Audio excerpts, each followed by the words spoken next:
কার্তিক চন্দ্র মণ্ডলের তৃতীয় ক্লাস স্ট্র্যাটেজিকে থেকে আজকে আমরা পড়ব কেন্দ্রীয় সরকার নিয়ে বিস্তারিত।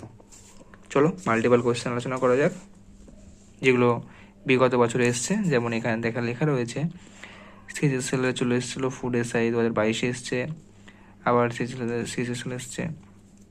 এমন করে সমস্ত প্রশ্নগুলোই প্রিভিয়াস ইয়ারের সিজিএল সিপিও সমস্ত থেকেই আছে। প্রথম প্রশ্ন কি বলছে? অন্তর্বর্তীকালীন সরকার চলাকালীন প্রতিরক্ষা দপ্তরের মন্ত্রী কে ছিলেন? সর্দার বল্লভ সিং।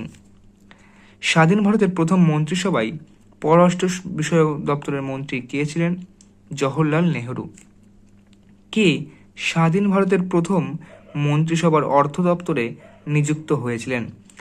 আর কে সম্মুখম চেট্টি। স্বাধীন ভারতের প্রথম মন্ত্রিসভায় প্রতিরক্ষা দপ্তরের মন্ত্রী কে ছিলেন? সর্দার বলদেব সিং। ভারতের সবচেয়ে দীর্ঘমেয়াদী প্রধানমন্ত্রী কে ছিলেন? জওহরলাল নেহরু। ভারতের প্রথম অস্থায়ী প্রধানমন্ত্রী কে ছিলেন? গুলজারিলাল নন্দ। ভারতের সবথেকে বয়স্ক প্রধানমন্ত্রী কে ছিলেন? মোরারজি দেশাই। ভারতের কোন প্রধানমন্ত্রীর সময়কালে ভারতের সংবিধানে মৌলিক কর্তব্যগুলো যুক্ত করা হয়েছিল? ইন্দিরা গান্ধী।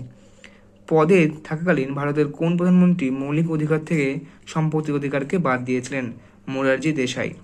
ভারতের সবচেয়ে কনিষ্ঠ প্রধানমন্ত্রী কে ছিলেন? রাজীব গান্ধী। বর্তমানে লোকসভার অধ্যক্ষের নাম কি? ওম বিড়লা। নিম্নলিখিত কোন প্রধানমন্ত্রীর মরণোত্তর ভারতরত্ন সম্মানে ভূষিত করা হয়েছিল? প্রশ্নটি আরেকবার পড়ছি। নিম্নলিখিত কোন প্রধানমন্ত্রীকে মরণোত্তর ভারতরত্ন সম্মানে ভূষিত করা হয়েছিল? পি.ভি. নরসিমহা রাও। নিম্নলিখিত কোন প্রধানমন্ত্রীকে ভারতীয় অর্থনীতির জনক বলা হয়? পি.ভি. নরসিমহা রাওকে বলা হয়। অন্তর্বর্তীকালীন সরকার চলাকালীন শিক্ষা ও কলা দপ্তরের মন্ত্রী কে ছিলেন? সি.জি. রাজা গোপালাচারী। স্বাধীন ভারতের প্রথম শিক্ষামন্ত্রী কে ছিলেন? মৌলানা আবুল কালাম আজাদ। স্বাধীন ভারতের প্রথম মন্ত্রিসভায় শিল্প ও সরবরাহ দপ্তরের মন্ত্রী কে ছিলেন? ডক্টর শ্যামাপ্রসাদ মুখার্জি। স্বাধীন ভারতের প্রথম খাদ্য ও কৃষি মন্ত্রী কে ছিলেন? ডক্টর রাজেন্দ্র প্রসাদ। স্বাধীন ভারতের প্রথম মন্ত্রিসভায় স্বরাষ্ট্র তথ্য ও সম্প্রচার এবং দেশীয় রাজ্য বিষয়ক দপ্তরের মন্ত্রী কে ছিলেন? সর্দার বল্লভভাই প্যাটেল। স্বাধীন ভারতের প্রথম আইন মন্ত্রী কে ছিলেন? Doctor B R. আম্বেদকর। স্বাধীন ভারতের প্রথম স্বাস্থ্যমন্ত্রী কে ছিলেন? রাজকুমারী অমৃত কাউর।